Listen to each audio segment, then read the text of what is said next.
Est-ce que certains se foutraient pas un peu de votre gueule avec leurs analyses du box-office? On le sait, l'industrie du cinéma n'est pas à son meilleur, mais je suis pas sûr que ça aide qui que ce soit de surestimer des chiffres. Et on en a eu un bon exemple avec Jumpers, le film Pixar que beaucoup considèrent comme un retour en force pour le studio. Alors que... pas vraiment. Lézard, pause voûtée, serpent géant, fourmis par milliers, bûches glissantes, grenouilles dansantes. Ça suffit! Bonjour à tous, c'est Antoine, et bon, si vous suivez cette chaîne, vous savez qu'à écran large, on a globalement détesté Jumpers. On l'a tellement détesté qu'il a fini à la dernière place de notre classement des films Pixar. Vous n'avez pas idée à quel point ce film me tend. Je vous renvoie à ma vidéo critique pour plus de détails à ce sujet, et si j'en parle en préambule, c'est parce que la qualité du film n'est pas en question aujourd'hui, parce que je vois déjà venir les mauvaises langues en commentaire. Là, on va parler de son box-office, et l'idée n'est pas de s'acharner, mais d'interroger la clémence que beaucoup ont eu dans l'interprétation de ces chiffres. Et par là, j'entends surtout la presse spécialisée. Et d'ailleurs, commençons par ces chiffres. J'enregistre cette vidéo le 15 avril, et pour rappel, Jumpers est sorti en France le 4 mars et le 6 mars en Amérique du Nord. Il vient de terminer sa 7e semaine complète en France, et cette vidéo va sortir au début de son 7e week-end américain. Vu que les films sortent le vendredi là-bas, le week-end est toujours le marqueur prioritaire. Ce qui a plutôt rassuré à la sortie du film, c'est justement ce démarrage américain. Pour son premier week-end, Jumpers a récolté 45 millions de dollars. Ce qui est, mine de rien, le meilleur démarrage pour un film original de Pixar depuis 2017 et les 50 millions de dollars de Coco. Et c'est sûr qu'après les gadins d'Élémentaire et Elio, qui avaient respectivement démarré avec 29 et 21 millions de dollars, ça rassure un peu. Faut vraiment comprendre que le fait qu'il n'ait même pas dépassé la barre des 30 millions était vraiment chaud. Mais il faut relever deux choses. Déjà, j'ai dit meilleur démarrage pour un Pixar original depuis Coco, ce qui prouve qu'il y a définitivement un fossé que Disney et Pixar ont eux-mêmes créé et renforcé entre les films originaux et les suites. Pourtant, il y a encore une dizaine d'années, des films comme le premier vice-versa étaient capables de récolter 90 millions de dollars à leur démarrage. Et je ne parle même pas de l'âge d'or avec Le Monde de Nemo ou Les Indestructibles. Leur démarrage représentait 70 millions de dollars de l'époque, mais si on ajuste à l'inflation, on parle d'environ 125 millions de dollars. Donc l'écart est conséquent. Et puis, vous allez voir que c'est un peu le motif de cette vidéo, mais on peut faire dire beaucoup de choses à des chiffres. C'est même devenu la mode de dire d'un film que c'est le meilleur démarrage pour un film d'action sorti un soir de pleine lune en pleine année bissextile,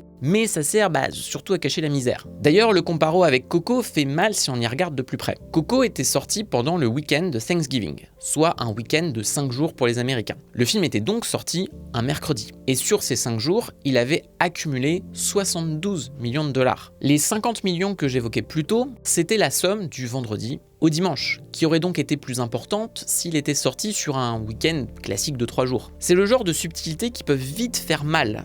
Et pour en finir avec le démarrage, Jumpers est en réalité plus proche d'En Avant. Vous savez, le Pixar sorti au tout début de la crise du Covid, et qui avait tout de même réussi à choper 39 millions de dollars début 2020. Ce qui, quand on ajuste à l'inflation, représente 48 millions de dollars. Donc Jumpers a fait aussi bien qu'un film qui s'est bouffé une pandémie dans la tronche. Bravo le veau. Mais alors, pourquoi tout ça a été reçu avec un certain optimisme? Il faut reconnaître à Jumpers de s'être plutôt bien maintenu au box-office américain. Pour son deuxième week-end, il avait seulement perdu 36,8% de ses recettes et 37,9% sur le troisième week-end, ce qui correspond au moment où il a été délogé de sa première place du classement hebdomadaire par Projet Dernière Chance. Sa tenue a été correcte, et j'avais rappelé en vidéo à quel point c'est important les deuxième et troisième semaines. Mais on peut pas dire non plus qu'on partait de très haut en termes de score. À l'heure où j'enregistre cette vidéo, Jumpers a totalisé 157 millions de dollars en Amérique du Nord, ce qui lui a permis de dépasser les 154 millions d'Élémentaire. Et il devrait également dépasser les 162 millions de Mille et une pattes. Mais je peine à croire qu'il atteindra le fossé qu'il y a avec les films Pixar suivants de la liste, que sont Cars 2 et le premier Toy Story, qui en étaient à 191 et 192 millions de dollars. Et ça, c'est sans ajuster à l'inflation. Donc on reste clairement dans le bas de l'échelle Pixar.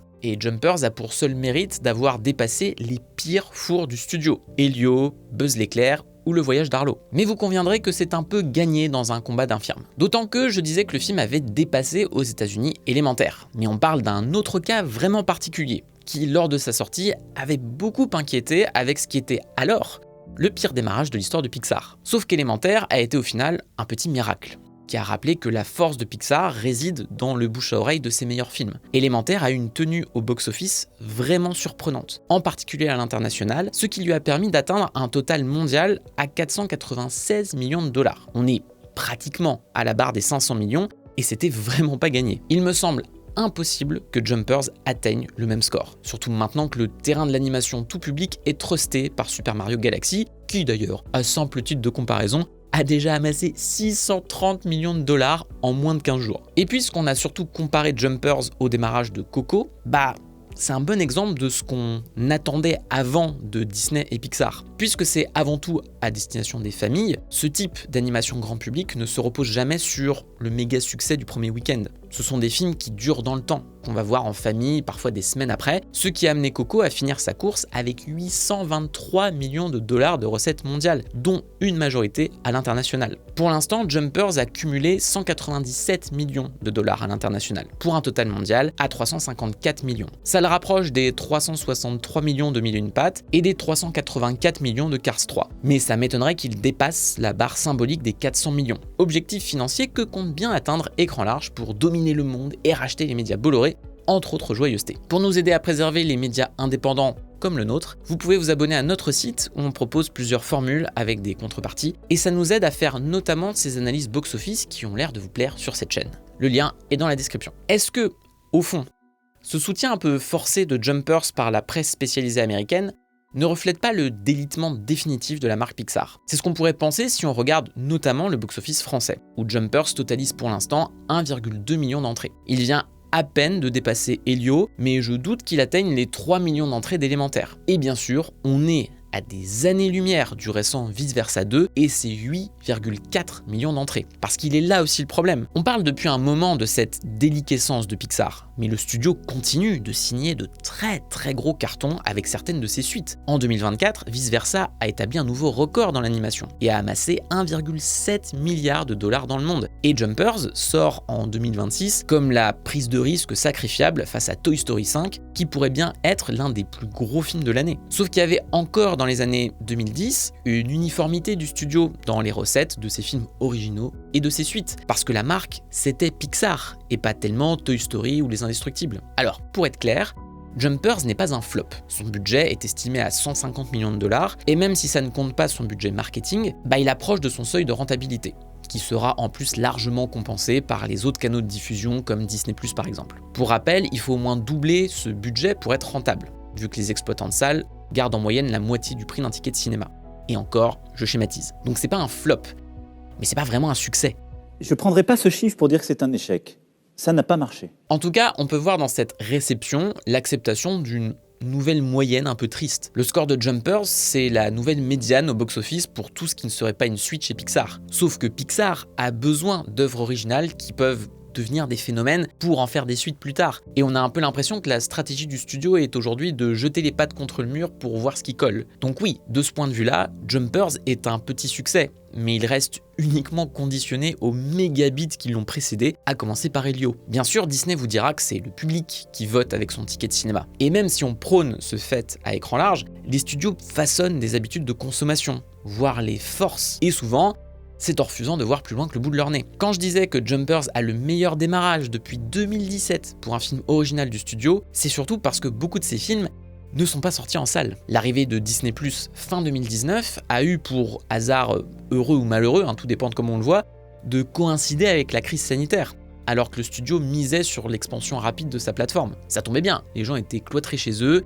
et les salles de cinéma étaient fermées. Donc autant bazarder des films comme Soul, Luca ou Alerte Rouge directement en streaming. Qu'est-ce qui pouvait mal se passer? Eh bien, sans doute une accoutumance du public et une perte d'aura de la marque au cinéma, surtout quand elle devient de moins en moins différenciable de Disney et de son approche similaire de l'animation 3D. C'est d'autant plus triste que les nouveaux talents arrivés depuis peu chez Pixar, comme Domichi, la réalisatrice d'Alerte Rouge, ou Enrico Casarosa, le réalisateur de Luca, ont subi cette stratégie, alors que c'est aujourd'hui à eux de prendre le relais des anciens génies du studio comme John Lasseter ou Pete Docter. Et parlons-en de Pete Docter, puisque le réalisateur de Monstres et compagnie, de Lao, Vice Versa ou encore Soul, est désormais le directeur artistique de Pixar. Et même si je ne doute pas qu'il subisse lui aussi les desiderata de Disney, il valide cette approche qui amène les films originaux dans le mur. Pire, on sait qu'il a contribué à l'autocensure que Pixar a appliquée dès qu'il s'agissait, notamment, mais pas que, de sous-entendus et de sous-intrigues queer. Des animateurs ont passé des journées à enlever des éléments ou à retoucher des scènes,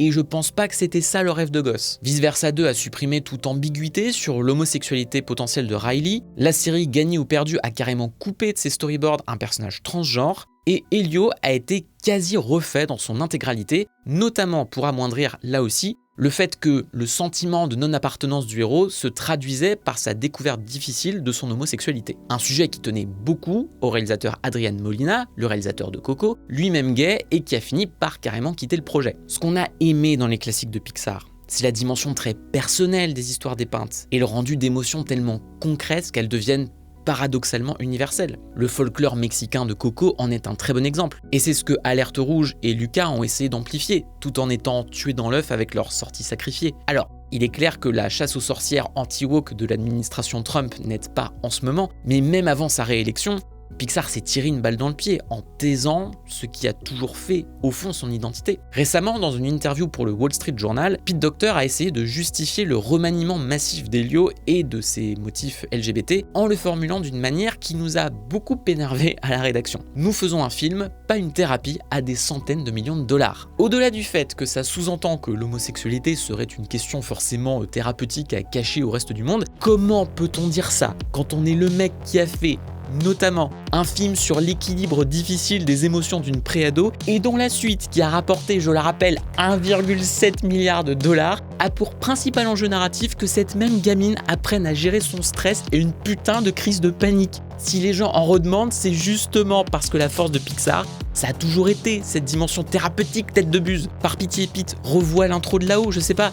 Ah merde, ça aussi c'est toi qui l'as réalisé. Ce que je veux dire par là, c'est qu'au-delà de toute considération sur l'addiction des spectateurs envers des franchises confortables, Pixar ne va plus au bout de ses idées, ce qui explique aussi pourquoi elles ne se vendent plus. D'ailleurs, on a appris depuis sa sortie que Jumpers a lui aussi été revu en interne pour amoindrir sa dimension écolo, parce qu'il ne faudrait pas que le film soit trop politique et trop bousculant. Et ça c'est sûr, puisqu'on est devant un discours bien macroniste qui bande mou. Et bon, j'avais dit que je parlerais pas de la qualité du film, j'en suis désolé, mais pour être franc avec vous, moi je me suis senti très seul au moment de la sortie de Jumpers, parce que la plupart de la critique française, comme américaine, était globalement positive. Mais j'ai été rassuré de voir qu'entre-temps, pas mal de voix se sont exprimées sur sa lâcheté politique, donc merci, ça m'a confirmé que j'étais pas fou. Histoire de bader encore plus, j'avais envie de finir par une petite pensée nostalgique qui m'est revenue en préparant cette vidéo. Est-ce que vous vous souvenez de la grande période de Pixar dans les années 2000, où chaque sortie s'accompagnait d'un teaser pour le film suivant, notamment quand vous achetiez les VHS et les DVD. Moi je me souviens que même gamin, c'était une attente et un rendez-vous déjà pris 1 an avant, alors que les films n'avaient rien à voir les uns avec les autres. J'ai un souvenir très ému de ma VHS de Monstres et compagnie qui se terminait par cette première bande-annonce du monde de Nemo, avec cette découverte des fonds marins qui me faisait déjà fantasmer. Et ça,